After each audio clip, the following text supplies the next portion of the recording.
विपक्षी गठबंधन इंडिया की मुंबई में बैठक को लेकर सभी विपक्षी दल मुंबई पहुंच गई है। बताया जा रहा है कि इस बैठक में इंडिया कई अहम फैसले लेगी। इसमें सीट का बंटवारा भी हो सकता है। इसी दौरान मुंबई में नेशनल कॉन्फ्रेंस के उपाध्यक्ष उमर अब्दुल्ला ने एक बयान दिया है जिसकी काफी चर्चाएं हो रही है। उन्होंने कहा कि जम्मू कश्मीर में चुनाव कभी भी हो सकते हैं। नेशनल कॉन्फ्रेंस के उपाध्यक्ष उमर अब्दुल्ला कहते हैं कि 4 साल बाद भी भारत सरकार कोई समय सीमा देने को तैयार नहीं है। एक तरफ वे कहते हैं कि स्थिति खराब है, सामान्य तौर पर वे आपको G20 और मिस वर्ल्ड दिखाते हैं, लेकिन दूसरी ओर वे कहते हैं कि इसे राज्य बनाने के लिए स्थिति अनुकूल नहीं है। इसलिए उनके शब्दों और कार्यों में अंतर है। जहां तक चुनाव की बात है, चिंतित है, कृपया निर्णय लें। हमें चुनाव या किसी अन्य चीज के लिए उच्चतम न्यायालय का दरवाजा नहीं खटखटाया। हमने अनुच्छेद 370 को निरस्त करने के खिलाफ इसका दरवाजा खटखटाया। हम इंतजार कर रहे हैं धारा 370 पर फैसला का।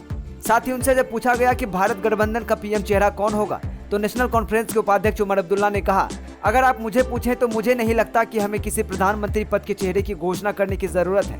चुनाव होने दीजिए, हमें बहुमत मिलने दीजिए, उसके बाद निर्णय लिया जाएगा। बात ये कि गवर्नमेंट ऑफ इंडिया 4 साल के बाद भी अभी कोई टाइमलाइन देने के लिए तैयार नहीं है।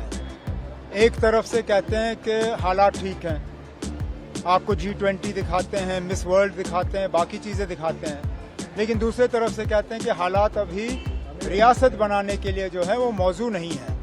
तो कहीं ना कहीं उनके कहने और करने में फ़र्क है। जहाँ तक इलेक्शन की बात, मेहरबानी करके कोई ना कोई तो फैसला करिए।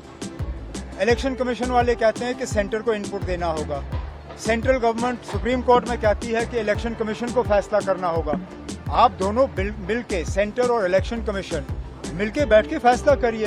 लेकिन हम लोग सुप्रीम कोर्ट ना इलेक्शन के लिए गए ना किसी और चीज़ के लिए गए। हम 5 अगस्त 2019 जो जम्मू कश्मीर के साथ हुआ, बिलखसूस 370 को लेके, हम उसके खिलाफ सुप्रीम कोर्ट में गए। हमें इन बाकी चीज़ों से ज़्यादा लेना देना नहीं है। हम 370 के फैसले का इंतज़ार कर रहे हैं। अगर हालात ठीक नहीं है तो फिर ये G20 और मिस वर्ल्ड ये सारा दिखाने का फ़ायदा क्या?